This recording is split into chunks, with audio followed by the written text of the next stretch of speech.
नमस्कार, बघूयात आजचा पहिला प्रकार। आता हा पदार्थ तयार करण्यासाठी 1 वाटी गव्हाचे पीठ घ्यायचे आहे। यामध्ये अर्धा चमचा पांढरे तीळ घालायचे आहे आणि चवीप्रमाणे मीठ घालून घ्यायचे आहे। आता हे पीठ व्यवस्थित छान मिक्स करून घेऊया।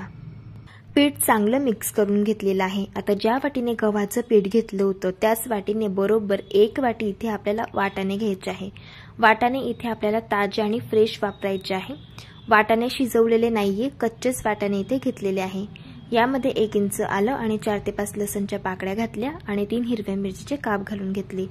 1 वाटी कोथिंबीर यामध्ये घालायची। पाण्याचा अजिबात वापर न करता या पद्धतीचं अगदी बारीक असे वाटण तयार करून घ्यायचं आहे। आता कढईमध्ये 1 छोटा चमचा तेल गरम करून घेतलं। यामध्ये पाव चमचा हिंग घातला, 1 चमचा जिरं घातलं आणि 1 चमचा बडीशोप घालायची। बडीशोप आणि जिरं 1 ते 2 सेकंद चांगलं तेलावरती परतून घ्यायचं आहे।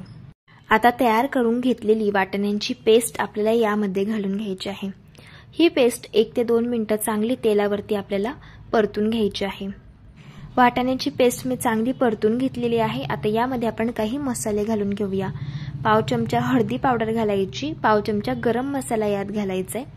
आता हा पदार्थ चटपटीत आणि गोड आंबट चवीचा तयार होण्यासाठी 1 चमचा यात साखर घालायची आणि 1 चमचा लिंबाचा रस घालून घ्यायचा आहे। सगळे जिन्नस चांगले मिक्स करून घ्यायचे आहे। आता यामध्ये 1 वाटी गरम करून घेतलेलं पाणी घालायचं आहे आणि व्यवस्थित मिश्रण मिक्स करून घ्यायचं आहे। बघू शकता या पद्धतीने। मंडळी, जर चॅनलवरती नवीन असाल तर चॅनलला सबस्क्राइब करून घ्या आणि शेजारील बेल आयकॉन सुद्धा प्रेस करा, म्हणजे जो व्हिडिओ सगळ्यात आधी चॅनलवरती अपलोड होईल त्याचं नोटिफिकेशन तुम्हाला सगळ्यात आधी मिळेल। आता या मिश्रणावरती झाकण ठेवून मी एक वाफ काढून घेतलेली आहे। आता यामध्ये आपल्याला गव्हाचं पीठ घालून घ्यायचं आहे। पिठामध्ये आधीच आपण मीठ घातलं होतं, त्यामुळे एक्स्ट्रा यामध्ये मीठ घालायचं नाही। पीठ छान आपल्याला अगदी पटापटा मिश्रणामध्ये मिक्स करून घ्यायचं आहे या पद्धतीने आणि याचा असा आपल्याला गोळा हा तयार करून घ्यायचा आहे। मस्तसा घट्टसर इथे हा गोळा आपला तयार झालेला आहे। गॅस बंद करायचा आहे आणि हे मिश्रण एका ताटामध्ये थंड होण्यासाठी काढून घ्यायचं आहे। इथे आपण 1 वाटी गव्हाचं पीठ आणि 1 वाटी पाणी वापरलेलं आहे, तर हे जे प्रमाण आहे पाण्याचं ते अगदी परफेक्ट आहे। मिश्रण हलकं थंड झाल्यावरती छान 2 ते 3 मिनिटं मळून घेतले। आता याच्या आपल्याला कचोऱ्या तयार करायच्या आहे। साधारण लिंबाच्या साईज एवढा गोळा घ्यायचा, याला गोलाकार शेप देऊन घ्यायचा आणि नंतर याला टिक्कीसारखं असं प्रेस करून घ्यायचे आणि याच्या छोट्या छोट्या छान आपल्याला या पद्धतीने कचोऱ्या या तयार करून घ्यायच्या आहे। आता कचोऱ्या फ्राय करण्यासाठी तेल आपल्याला मध्यम टेम्परेचरवरती गरम करून घ्यायचं आहे आणि तेलामध्ये कचोऱ्या घालून घ्यायच्या आहे। गॅसची फ्लेम आपल्याला मीडियम ठेवायची आणि कचोऱ्या मस्त क्रिस्पी आणि कुरकुरीत होईपर्यंत दोन्ही साइडने फ्राय करून घ्यायच्या आहे। कचोऱ्यांची एक साइड फ्राय झाल्यावरती कचोऱ्या उलटून घ्यायच्या आणि दुसऱ्या साइडने देखील यांना फ्राय करून घ्यायचं आहे। इथे मी या कचोऱ्या दोन्ही साइडने क्रिस्पी आणि कुरकुरीत होईपर्यंत फ्राय करून घेतलेले आहे। बघू शकता कचोऱ्या मस्त टम्म देखील फुगलेल्या आहे। आता आपण यांना काढून घेऊया। मस्त अशा गव्हाच्या पिठाच्या क्रिस्पी आणि खुसखुशीत कचोऱ्या तयार झाल्या। याच पद्धतीने मी सगळ्या कचोऱ्या या फ्राय करून घेतलेल्या आहे। अशा कचोऱ्या चवीला अगदी अप्रतिम लागतात। अगदी छान अशा चटपटीत गोड आंबट तिखट चवीच्या तयार होतात आणि लहान मुलांना तर फार जास्त आवडतील इतक्या चविष्ट लागतात। या पद्धतीने एकदा नक्कीच तुम्ही ट्राय करून बघा। प्रकार क्रमांक 2। हा पदार्थ तयार करण्यासाठी पॅन मध्ये आपल्याला 1 वाटी पाणी घालून घ्यायचं आहे। ज्या वाटीने पाणी घेतलं त्याच वाटीने यामध्ये आपल्याला 1 वाटी गूळ घालून घ्यायचा आहे। आता हा गूळ आपल्याला पाण्यामध्ये विरघळून घ्यायचा आहे। गुळाचा पाक बनवायचा नाही, फक्त पाण्यामध्ये गूळ विरघळून घ्यायचा। गूळ पाण्यामध्ये छान विरघळलेला आहे। गॅस बंद करून घ्यायचा आणि हे पाणी आपल्याला पूर्णपणे थंड करून घ्यायचं आहे, नंतर वापरायला सुरुवात करायची आहे। त्यासाठी इथे मी एका परातीमध्ये 2 वाटी गव्हाचं पीठ घेतलेलं आहे। ज्या वाटीने आपण गूळ आणि पाणी घेतलं होतं त्याच वाटीने इथे मी हे पीठ घेतलेलं आहे। आता त्याच वाटीने यामध्ये आपल्याला पाव वाटी बेसन पीठ घालून घ्यायचं आहे। आता यामध्ये 1 चमचा बडीशेपची पावडर घालायची आहे। पाव चमचा आपल्याला सुंठ पावडर यामध्ये घालायची आहे आणि अगदी चिमूटभर मीठ घालायचं आहे। आता या पिठाला मोहन देण्यासाठी पॅन मध्ये आपल्याला 3 छोटे चमचे तूप घालून घ्यायचं आहे। तूप आपल्याला कडकडीत गरम करून घ्यायचं आहे। इथे मी हे तूप कडकडीत गरम करून घेतलेलं आहे। आता हे तूप आपल्याला या पिठामध्ये घालून घ्यायचं आहे। असे या पिठामध्ये मोहन घातल्यामुळे हा पदार्थ अगदी छान खुसखुशीत तयार होतो। आता हे तूप फार गरम आहे, त्यामुळे आपल्याला चमच्याने सुरुवातीला याला मिक्स करून घ्यायचं आहे. नंतर हाताने अशा पद्धतीने आपल्याला हे तूप पूर्ण पिठामध्ये मिक्स करून घ्यायचं आहे. असं हे पीठ पूर्णपणे मिक्स करून घेतल्यानंतर आपल्याला थोडंसं पीठ हातामध्ये घ्यायचं आहे आणि याची अशा पद्धतीची मूठ तयार करून बघायची आहे. अशी पिठाची मूठ बांधली गेली तर समजायचं तुपाचं मोहन पिठामध्ये अगदी परफेक्ट झालं आहे. आता हे गुळाचं पाणी आपल्याला थोडं थोडं या पिठामध्ये घालून घ्यायचं आहे आणि आपल्याला याचा अगदी घट्ट असा गोळा तयार करून घ्यायचा आहे.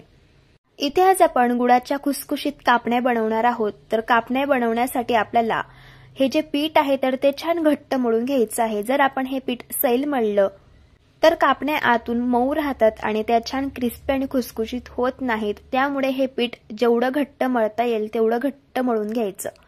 इथे मी हे पीठ घट्ट मळून घेतलेलं आहे आणि आपण गुळ आणि जे पाणी घेतलं होतं ते प्रमाण अगदी परफेक्ट यामध्ये झालेलं आहे. आता हे पीठ आपल्याला 5 मिनिटं रेस्ट करण्यासाठी ठेवायचं आहे. यापेक्षा जास्त पीठ रेस्ट करण्यासाठी ठेवायचं नाही, नाहीतर हे पीठ खूप कडक होतं. 5 मिनिटं झालेले आहे आणि इथे मी हे पीठ रेस्ट करून घेतलेलं आहे. आता पिठाचे आपल्याला मोठे मोठे 3 गोळे अशा पद्धतीने करून घ्यायचे आहे. आता आपण याला लाटून घेऊयात. त्यासाठी इथे मी पोळीपाट घेतला आहे. आपल्याला याची चपाती लाटून घ्यायची आहे. आपण नेहमीप्रमाणे जशी चपाती लाटतो त्यापेक्षा थोडीशी जाडसर आपल्याला ही चपाती लाटून घ्यायची आहे. इथे मी ही चपाती लाटून घेतलेली आहे. आता यावरती आपल्याला खसखस घालून घ्यायची आहे. अशी खसखस घातल्यामुळे कापण्यांना चव खूप छान येते आणि कापण्या दिसायलाही छान दिसतात. आता पुन्हा थोडंसं लाटण्याने यावरती लाटून घ्यायचं आहे, जेणेकरून जी खसखस आहे तर ती पूर्ण चपातीला चिटकून बसेल. दुसऱ्या साइडने देखील आपल्याला खसखस घालून घ्यायची आहे आणि पुन्हा याला थोडंसं लाटण्याला लाटून घ्यायचं आहे. इथे मी चपातीच्या दोघी साइडने छान खसखस लावून घेतलेली आहे. इथे आपली ही चपाती तयार झालेली आहे. तुम्ही याची थिकनेस बघून घ्या. अशा पद्धतीची आपल्याला ठेवायची आहे. जशी आपण चपाती तयार करून घेतो त्यापेक्षा थोडीशी जाडसर आपल्याला ही चपाती ठेवायची आहे. आता लगेच आपण या कापण्या कट करून घेऊयात. इथे मी डायमंड शेपमध्ये कापण्या कट करून घेणार आहे. तुम्ही चौकोनी शेपमध्ये सुद्धा यांना कट करून घेऊ शकता. अशा या कापण्या डायमंड शेपमध्ये कट करून घेतल्यामुळे काजू कतली सारख्या दिसतात आणि दिसायला छान दिसतात. त्यामुळे मी अशा पद्धतीने कट करून घेतल्या. कापण्या कट करून झाल्या आहे. आता मी तुम्हाला यातील एक कापणी दाखवत आहे. तुम्ही बघू शकतात अगदी छान अशी ही कापणी तयार झाली आहे. आता या कापण्या आपल्याला अशा पद्धतीने प्लेटवरती काढून घ्यायच्या आहे आणि लगेच याला तळायला घ्यायचं आहे. त्यासाठी तेल गरम करून घेतलेलं आहे. आता या कापण्या आपल्याला गॅसच्या मीडियम फ्लेमवरती क्रिस्पी आणि कुरकुरीत होईपर्यंत हलक्या गुलाबी रंगावरती फ्राय करून घ्यायच्या आहे. कापण्यांची एक साइड फ्राय झाल्यावरती कापण्या पलटी करून घ्यायच्या आणि दोघी साइडने क्रिस्पी आणि कुरकुरीत होईपर्यंत फ्राय करून घ्यायच्या. इथे मी या कापण्या क्रिस्पी आणि कुरकुरीत होईपर्यंत हलक्या गुलाबी रंगावरती फ्राय करून घेतल्या. आता आपण यांना काढून घेऊया. इथे मी या कापण्या थोड्याशा हलक्या रंगावरती काढून घेत आहे, कारण कापण्या अशा तेलामधून काढल्यानंतर सुद्धा त्यांची कुकिंग प्रोसेस चालूच असते. इथे मी या सर्व कापण्या फ्राय करून घेतलेल्या आहे. तुम्हाला सांगितल्याप्रमाणे कापण्यांची जी कुकिंग प्रोसेस असते ती चालूच असते. त्यामुळे तुम्ही बघू शकतात कापण्यांना रंग थोडासा डार्क आलेला आहे. या कापण्या चवीला तर अगदी छान लागतात. मस्त छान क्रिस्पी आणि खुसखुशीत अशा या कापण्या तयार झालेल्या आहेत. तुम्ही अशा पद्धतीने एकदा ट्राय करून बघा. प्रकार क्रमांक 3. हा पदार्थ तयार करण्यासाठी इथे मी एक मीडियम साईजचा उकळून घेतलेला बटाटा घेतला आणि त्याची साल काढून घेतली. बटाटा पूर्णपणे थंड झाल्यावरती आपल्याला अशा पद्धतीने याला किसून घ्यायचं आहे. आता यामध्ये 1 चमचा आलं लसूणची पेस्ट घालायची आहे. अर्धा चमचा भाजून घेतलेल्या जिऱ्याची पावडर घालूया. अर्धा चमचा धणे पावडर घालायची आहे. अगदी चिमूटभर हिंग घालायचा आहे. हिंगाचा टेस्ट यामध्ये खूप छान लागतो. यामध्ये मी अर्धा चमचा पिझ्झा मसाला घातला आहे. जर नसेल तर नाही घातला तरी चालेल. आणि अर्धा चमचा काळी मिरी पावडर यामध्ये घातली. अगदी चिमूटभर हळद घालायची आहे आणि 1 चमचा लाल तिखट घातलं. तिखट आवडीप्रमाणे कमी जास्त करू शकता. चवीप्रमाणे मीठ घातलं आणि यामध्ये बारीक चिरलेली कोथिंबीर घातली. आता हे सर्व जिन्नस आपल्याला मिक्स करून घ्यायचे आहे. इथे आपली ही स्टफिंग तयार झालेली आहे. इथे आज आपण एकदम चटपटीत पदार्थ बनवत आहोत. तर त्यासाठी इथे मी एका परातीमध्ये 1.5 कप गव्हाचं पीठ घालत आहे. तुम्ही ते मैदा पण वापरू शकता, पण गव्हाच्या पिठामुळे हा पदार्थ चवीला जास्त छान लागतो. यामध्ये पाव चमचा ओवा घातला आणि पाव चमचा हळदी पावडर घालायची. पाव चमचा गरम मसाला घालून घ्यायचा आहे आणि 2 मोठे चमचे यामध्ये तीळ घालून घ्यायचे आहे. आणि चवीप्रमाणे यामध्ये आपल्याला मीठ घालून घ्यायचं आहे। आता हा पदार्थ छान खुसखुशीत तयार व्हावा त्यासाठी यामध्ये 2 छोटे चमचे तेल घालून घ्यायचं आहे। तेल इथे आपल्याला कच्चंच वापरायचं आहे। आता हाताने हे सर्व जिन्नस आपण मिक्स करून घेऊयात। आता यामध्ये पाणी घालायचं आहे आणि याचा आपल्याला अगदी घट्टसर गोळा मळून घ्यायचा आहे। आपण जसं पुरीला पीठ मळून घेतो त्यापेक्षाही थोडंसं घट्टसर आपल्याला हे पीठ मळून घ्यायचं आहे। इथे मी पीठ मळून घेतलेलं आहे। तुम्ही बघू शकतात अगदी घट्ट असं इथे मी हे पीठ मळून घेतलं। जर पीठ असं घट्ट मळलेलं असेल तरच हा पदार्थ अगदी खुसखुशीत आणि कुरकुरीत तयार होतो। आता हा जो पिठाचा गोळा आहे तर याचा आपल्याला एक मोठ्या साईजचा अशा पद्धतीने एक उंडा तयार करून घ्यायचा आहे आणि याला लाटून घ्यायचं आहे। आता याला लाटताना अजिबात पिठाचा वापर करायचा नाही। इथे आपण पीठ घट्ट मळून घेतलं आहे त्यामुळे पिठाची गरज पडतच नाही। जशी आपली रेग्युलर चपाती असते तशाच पद्धतीने त्याच थिकनेसचं याला लाटून घ्यायचं आहे। इथे मी याला लाटून घेतलेलं आहे।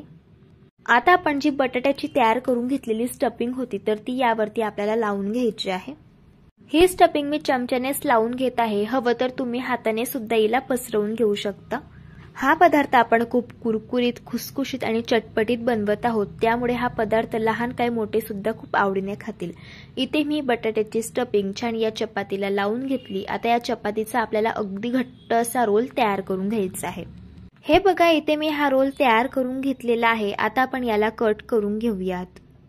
आता हा रोल आपल्याला 2 पार्ट्समध्ये अशा पद्धतीने कट करून घ्यायचा आहे आणि साधारण 1 सेंटीमीटरचं अंतर ठेवायचं आणि अशा पद्धतीने याच्या आपल्याला वड्या कट करून घ्यायच्या आहे। हे बघा इथे मी ही वडी कट करून घेतलेली आहे आणि तुम्ही बघू शकता ही वडी अगदी भाकर वडी सारखी दिसत आहे। अशाच पद्धतीने आपण सर्व वड्या कट करून घेऊयात। हे बघा इथे मी या वड्या कट करून घेतलेल्या आहेत। आता हा पदार्थ जास्त कुरकुरीत तयार होण्यासाठी एका बाउलमध्ये आपल्याला 4 छोटे चमचे गव्हाचं पीठ घ्यायचं आहे। यामध्ये 1 मोठा चमचा पांढरे तीळ घालून घ्यायचे, चिमूटभर हळद घालायची, चवीप्रमाणे मीठ घालायचं। सुरुवातीला हे सर्व जिन्नस मिक्स करून घ्यायचे। आता यामध्ये थोडं पाणी घालून याची आपल्याला पेस्ट तयार करून घ्यायची आहे। तुम्ही याची थिकनेस बघून घ्या, अशा पद्धतीची आपल्याला ठेवायची आहे आणि अशीच आपल्याला अगदी पातळसर याची पेस्ट बनवून घ्यायची आहे। आता या ज्या तयार करून घेतलेल्या वड्या आहेत तर त्या आपल्याला या पेस्टमधून अशा पद्धतीने बुडवून घ्यायच्या आहे आणि तेलामध्ये तळून घ्यायच्या आहे। त्यासाठी इथे मी तेल गरम करून घेतलं। या वड्या अशा पद्धतीने या पेस्टमध्ये बुडवायच्या आणि आपल्याला तेलामध्ये घालून घ्यायच्या आहे। आता या वड्या आपल्याला क्रिस्पी आणि कुरकुरीत होईपर्यंत गॅसच्या मीडियम फ्लेमवरती फ्राय करून घ्यायच्या आहे। वड्या एका साइडने फ्राय झाल्या की वड्या पलटी करून घ्यायच्या आणि दोन्ही साइडने क्रिस्पी आणि कुरकुरीत होईपर्यंत फ्राय करून घ्यायच्या। या वड्या चवीला एवढ्या भन्नाट लागतात। या वड्यांमध्ये तुम्हाला कचोरी, समोसा या दोघांची टेस्ट मिळणार आहे त्यामुळे अगदीच चविष्ट तयार होता। इथे मी या वड्या फ्राय करून घेतल्या। आता आपण यांना काढून घेऊया। तुम्ही बघू शकतात अगदी मस्त अशा क्रिस्पी आणि कुरकुरीत अशा या वड्या तयार झालेल्या आहेत। दिसायला अगदी भाकरवडी सारख्या या वड्या दिसतात आणि चवीलाही अगदी भन्नाट लागतात। तुम्ही हा पदार्थ सकाळच्या नाश्त्यासाठी बनवू शकता। जर मुलांना टिफिन मध्ये भाजी पोळी न्यायची नसेल त्यावेळेस हा पदार्थ तुम्ही त्यांना बनवून देऊ शकता। चवीला अगदी छान लागतो। अशा पद्धतीने एकदा ट्राय करून बघा। प्रकार क्रमांक 4। पदार्थ तयार करण्यासाठी 2 ग्लास मी कढईमध्ये पाणी घालून घेतलं। यामध्ये 1 छोटा लिंबाचा आपल्याला तुकडा घालून घ्यायचा आहे ज्यामुळे आपली जी कढई असते तर ती खराब होत नाही। आता या पाण्याला छान उकळ आल्यानंतर यावरती आपल्याला एक चाळण ठेवायची आहे। यामध्ये आपल्याला काही भाज्या ऍड करून घ्यायच्या आहे। इथे मी 1 वाटी फ्लॉवर यामध्ये घालत आहे, 1 वाटी वाटाणे घालायचे आहे, पाव वाटी गाजर घालायचं आहे आणि अर्धी वाटी यामध्ये आपल्याला बटाटे घालून घ्यायचे आहे। आता या भाज्या आपल्याला व्यवस्थित छान मिक्स करून घ्यायच्या आहे। यावरती झाकण ठेवूयात आणि या भाज्या आपल्याला वाफेवरती अशा पद्धतीने छान शिजवून घ्यायच्या। इथे मी या भाज्या छान शिजवून घेतलेल्या आहे। आता आपण या भाज्या चेक करून घेऊयात। तुम्ही बघू शकतात अगदी छान मऊ अशा या भाज्या शिजल्या गेलेल्या आहे। आता आपण गॅस बंद करूयात आणि या भाज्या आपण एका पसरट ताटामध्ये काढून घेऊया। आता या भाज्या आपल्याला छान मॅश करून घ्यायच्या आहे। हे बघा अशा पद्धतीने जेवढं शक्य होईल तेवढं आपल्याला या सर्व भाज्या व्यवस्थित छान बारीक मॅश करून घ्यायच्या आहे। आता याला मी छान मॅश करून घेतलंय। आता यामध्ये आपल्याला 1 वाटी गव्हाचं पीठ घालून घ्यायचं आहे आणि 2 चमचे आपल्याला यात बेसन पीठ घालायचं आहे।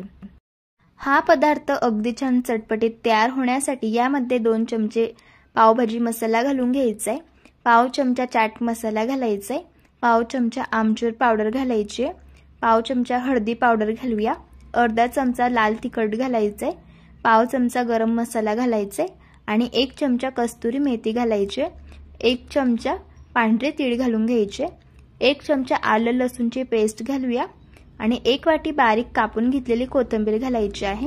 कोथिंबीर ऐवजी तुम्ही ते पालक किंवा मेथी सुद्धा वापरू शकता। आता चवीप्रमाणे यामध्ये मीठ घालून घ्यायचे आणि हे सर्व जिन्नस सुरुवातीला आपल्याला छान मिक्स करून घ्यायचे आहे। इथे आपण भाज्या शिजवून घेतलेल्या आहेत, त्यामुळे त्यात पाण्याचं मॉइश्चर असतं, त्यामध्ये सुरुवातीला याला छान आपल्याला मिक्स करून घ्यायचं आहे। असं मिक्स करून घेतल्यानंतर यामध्ये अगदी थोडंसं 1 ते 2 टेबलस्पून पाणी घालायचं आहे आणि याचा आपल्याला गोळा तयार करून घ्यायचा आहे। जसं आपण चपातीसाठी पीठ तयार करून घेतो तशाच थिकनेसचं आपल्याला हे पीठ अशा पद्धतीचं तयार करून घ्यायचंय। आता हे पीठ आपलं तयार झालं, यापासून आपल्याला पराठा तयार करून घ्यायचाय। ज्या साईजचा तुम्हाला पराठा तयार करायचा असेल त्या साईजचा गोळा हातामध्ये घ्यायचा आणि त्याचा अशा पद्धतीने आपल्याला उंडा तयार करून घ्यायचा आहे। आता आपण याला लाटून घेऊया। आता हा तयार करून घेतलेला उंडा आपल्याला गव्हाच्या पिठामधून अशा पद्धतीने बुडवून घ्यायचा आहे आणि याला आपल्याला लाटून घ्यायचा आहे। इथे आज आपण पावभाजी पराठा तयार करणार आहोत। हा पराठा तर इतका चविष्ट तयार होतो, लहान काय मोठे सुद्धा खूप आवडीने खातील, एवढा मस्त लागतो। आता हा पराठा मी छान लाटून घेतलाय। आता आपण याला भाजून घेऊया, त्यासाठी तवा छान गरम करून घेतलाय। आता हा पराठा तव्यावरती घालायचा आहे। पराठ्याची एक साइड थोडीशी भाजून झाल्यावरती याला पलटी करून घ्यायचंय आणि अशा पद्धतीने यावरती तूप घालायचंय आणि पराठ्याला छान लावून घ्यायचंय। तुपाऐवजी बटरचा वापर सुद्धा तुम्ही करू शकता। एक साइड छान भाजून झाली पराठ्याची, याला पलटी करून घ्यायचं आणि दुसऱ्या बाजूला सुद्धा तूप लावून घ्यायचं आणि मस्त असा दोघी बाजूंनी हा पराठा खरपूस असा भाजून घ्यायचा। इथे मी हा पराठा छान दोघी साइडने छान भाजून घेतलेला आहे। आता आपण याला काढून घेऊया। तयार झाला इथे आपला हा पावभाजी पराठा। चवीला एवढा चविष्ट तयार होतो, जर तुम्ही एकदा बनवला तर प्रत्येक आठवड्याला तुम्ही हा पराठा बनवाल, इतका मस्त बनतो। अशा पद्धतीने तुम्ही एकदा ट्राय करून बघा। प्रकार क्रमांक 5 तयार करण्यासाठी एका बाउलमध्ये 1 वाटी गव्हाचं पीठ घालायचं आहे। त्याच वाटीने यामध्ये पाव वाटी बारीक रवा घालायचा आहे, तुम्ही ते जाड रवा सुद्धा वापरू शकता। आता पोहे खाण्याचे 2 चमचे यामध्ये बेसन पीठ घालून घ्यायचं आहे। 1 चमचा आलं लसूणची पेस्ट घालायची आहे, 1 चमचा हिरव्या मिरचीचा ठेचा घालायचा आहे। तिखट आवडीप्रमाणे तुम्ही कमी जास्त करू शकता। आता यामध्ये आपल्याला अर्धी वाटी बारीक कापून घेतलेला कांदा घालायचा आहे। पाव चमचा हळदी पावडर घालूयात, पाव चमचा गरम मसाला घालूया, अर्धा चमचा जिरं घालायचं आहे आणि चवीप्रमाणे मीठ घालून घेऊयात। आता सगळ्यात शेवटी यामध्ये बारीक कापून घेतलेली कोथिंबीर घालून घ्यायची आहे। आता हे सर्व कोरडे जिन्नस आपण मिक्स करून घेऊयात। यावरून अंदाजा येतो यामध्ये आपल्याला किती पाणी घालण्याची गरज पडणार आहे। आता यामध्ये थोडं थोडं पाणी घालायचं आणि याचा आपल्याला बॅटर तयार करून घ्यायचं आहे। असं थोडं थोडं पाणी घालायचं म्हणजे पिठाच्या गाठी होत नाहीत आणि अगदी स्मूथ असं हे बॅटर तयार होतं। इथे मी बॅटर तयार करून घेतलेलं आहे। जसं आपल्या डोस्यांचं बॅटर असतं तशाच पद्धतीचं आपल्याला हे बॅटर ठेवायचं आहे। तुम्ही बघून घ्या, याची थिकनेस अशा पद्धतीची आहे आणि हे बॅटर तयार करण्यासाठी ज्या वाटीने गव्हाचं पीठ घेतलं होतं त्याच वाटीने 2 वाटी पाणी इथे मी वापरलं आहे। आता यावरती झाकण ठेवायचे 5 मिनिटांसाठी आणि हे बॅटर मुरण्यासाठी ठेवायचं आहे। बॅटर मुरत आहे तोपर्यंत आपण या पदार्थासोबत खाण्यासाठी चटपटीत चटणी बनवून घेऊया। मिक्सरच्या भांड्यामध्ये 1 वाटी ओल्या नारळाचे काप घालायचे आहे, 2 चमचे फुटाण्याची डाळ घालायची आहे, 1 इंच आलं आणि 4 ते 5 लसणच्या पाकळ्या घालायच्या, 3 हिरवी मिरची घालायची, तिखट आवडीप्रमाणे तुम्ही कमी जास्त करू शकतात, 1 चमचा लिंबाचा रस घालून घ्यायचा। लिंबाचा रस घातल्यामुळे चटणी छान चटपटीत तयार होते। चवीप्रमाणे मीठ घालायचं आणि 1 वाटी कोथिंबीर घालायची, थोडंसं पाणी घालायचं आणि चटणी आपल्याला अशा पद्धतीने बारीक वाटून घ्यायची आहे। इथे आपली ही चटणी तयार झालेली आहे, पण ही चटणी आणखी चविष्ट तयार होण्यासाठी हिला आपण तडका देऊन घेऊया। त्यासाठी इथे मी एका पॅन मध्ये 2 छोटे चमचे तेल घातलं, तेल कडकडीत गरम करून घेतलं। यामध्ये 1 चमचा मोहरी घातली, मोहरी तडतडल्यानंतर 1 चमचा जिरं घातलं, 4 ते 5 कढीपत्त्याची पानं घातली आणि ही फोडणी छान 1 ते 2 सेकंद तेलावरती परतून घेतली। गरम गरम फोडणी आपल्याला या चटणीवरती घालून घ्यायची आहे आणि चटणी मिक्स करून घ्यायची आहे। तयार झाली इथे आपली ओल्या नारळाची चटपटीत अशी ही चटणी, चवीला अगदी छान लागते। अशी ही खोबऱ्याची चटणी चपाती सोबत, भाकरी सोबत, पराठ्या सोबत आणि डोस्या सोबत खूप छान लागते। आता इथे आपली चटणी तयार झाली आणि इथे आपलं जे बॅटर आहे तर ते सुद्धा चांगलं मुरलं गेलेलं आहे। आता यापासून आपल्याला डोसे तयार करून घ्यायचे आहे। त्यासाठी इथे मी तवा गरम करून घेतला, याला तेल लावून घ्यायचं आहे। आता डोस्याचं 2 पडी बॅटर आपल्याला अशा पद्धतीने या तव्यावरती घालून घ्यायचं आहे आणि डोसा आपल्याला पसरवून घ्यायचा आहे। हा डोसा आपल्याला एका साइडने क्रिस्पी आणि कुरकुरीत होईपर्यंत भाजून घ्यायचा आहे। डोसा एका साइडने भाजत आला की वरची बाजू अशा पद्धतीने याची कोरडी होते। यावरती आपल्याला अशा पद्धतीने तेल लावून घ्यायचं आहे आणि डोस्याच्या कळा देखील आपल्याला अशा पद्धतीने उलथण्याने मोकळ्या करून घ्यायच्या आहे आणि हा डोसा आपल्याला पलटी करून घ्यायचा आहे। बघू शकता छान अशी एका साइडने या डोस्याला जाडी पडलेली आहे। आता डोस्याची दुसरी साइड देखील आपण भाजून घेऊया। इथे मी हा डोसा दोन्ही साइडने छान क्रिस्पी आणि कुरकुरीत होईपर्यंत भाजून घेतलेला आहे। तयार झाला इथे आपल्या चवीला अगदी भन्नाट लागणारा हा गव्हाच्या पिठाचा डोसा। चवीला अगदी छान लागतो आणि मस्त असा जाडेदार तयार होतो। हे डोसे दिसायला एवढे सुंदर दिसतात, त्यापेक्षा चवीला अगदी अप्रतिम लागतात। लहान काय मोठे सुद्धा खूप आवडीने खातील एवढे चविष्ट हे डोसे तयार होतात आणि मस्त असे जाळेदार, मऊ आणि स्पंजी असे बनतात। अशा पद्धतीने तुम्ही एकदा ट्राय करून बघा। प्रकार क्रमांक 6, पाववाटी मुगाची डाळ 2 तास पाण्यामध्ये छान भिजवून घेतली।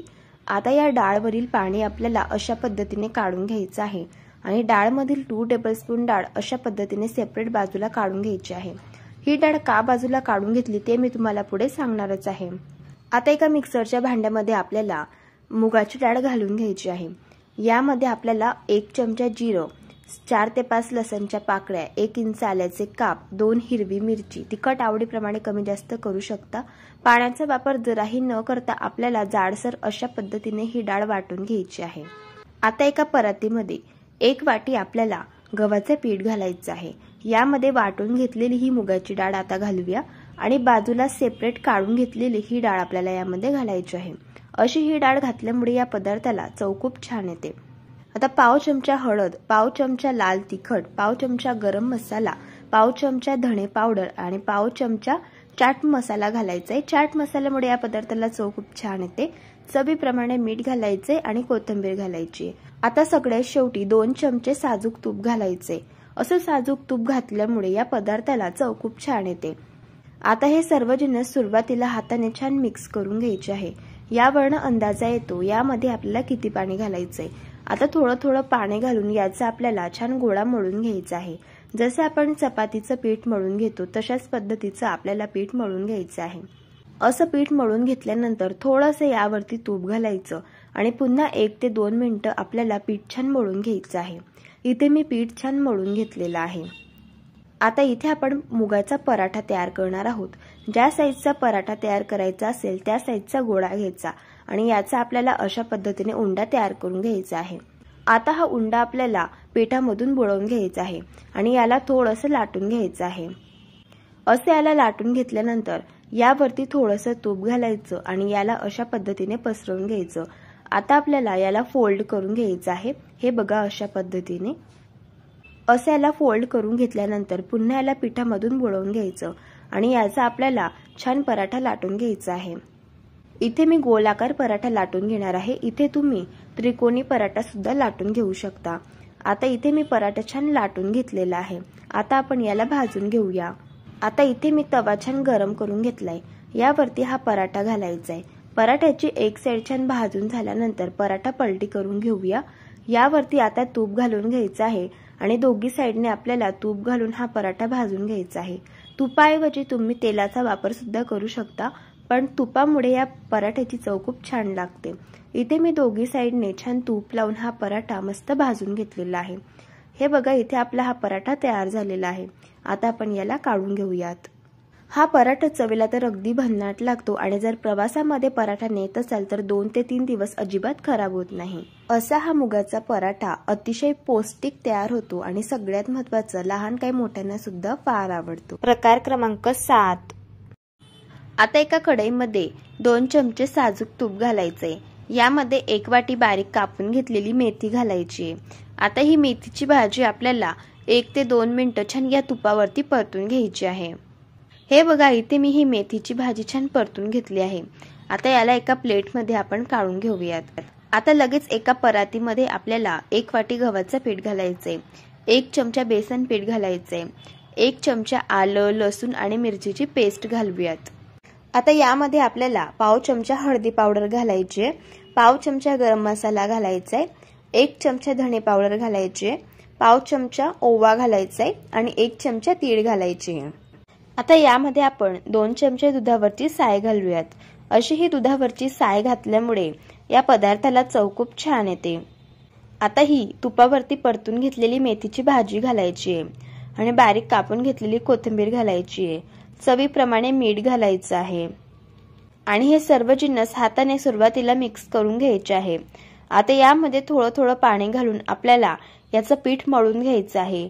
जसं चपातीचं पीठ असतं तशाच पद्धतीने आपल्याला याचं पीठ मळून घ्यायचं आहे। इथे मी पीठ छान मळून घेतलेलं आहे। हे बघा, अशा पद्धतीने हे पीठ जास्त सैल पण मळायचं नाही आणि जास्त घट्ट पण मळायचं नाही। जसं चपातीचं पीठ असतं तशाच पद्धतीने मळून घ्यायचं। आता ज्या साईजचा पराठा तयार करायचा आहे त्या साईजचा गोळा घेऊया आणि आता हा गोळा पिठामधून बुडवून घ्यायचा आहे।